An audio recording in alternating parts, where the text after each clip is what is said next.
விடு போட்டோ கொடுங்க பெரிய போட பெரிய மீன் இல்லை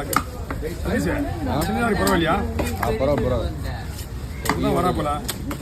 செருப்பு பெரிய மீன் சொல்கிறேன்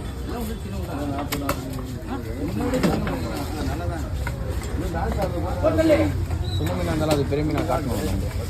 ஆக்கிடலாம் ஜூம் பண்ணா வந்துடும் போன எங்கே வந்து எங்கேயா எத்தனை பையன் கடைக்கு வந்ததுனே அது திருச்சி மாதம் ஷிஃப்ட் கடைக்கு 2ஆவது கடைக்கு 3ஆவது கடைக்கு வர மாட்டேங்குதுங்க நம்ம என்ன பண்ணுறோம்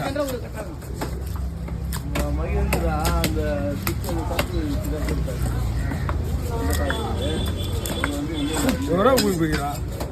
கோயிலுக்கு கையில் அடிபடுது அடுத்த கடை இருந்து பிரகாஷ் எப்படி வந்தாலும் ஒரு 500 கிடைக்கல எதுக்கு வீட்டில் கொஞ்சம் பார்த்துக்கிறானுங்க ஒரு கோடி ரூபாய் சம்பளம் பணமே கட்டுறதே இருந்தா கூட சம்பாதிக்க தான் பணம் அப்படியே இருக்கா நீ வீட்டில் பார்த்துட்டு அந்த பணம் செலவாகுது நாங்கள் கோடிக்கணக்காக வச்சுக்கிறோம் அவனே கோடிக்கு மேலே கோடி சம்பாதிக்க ஆசைப்படுறான் என்னதான் அப்படி பணம் வச்சுக்கலாம் வீட்டையே கொடுத்துருப்பானுங்க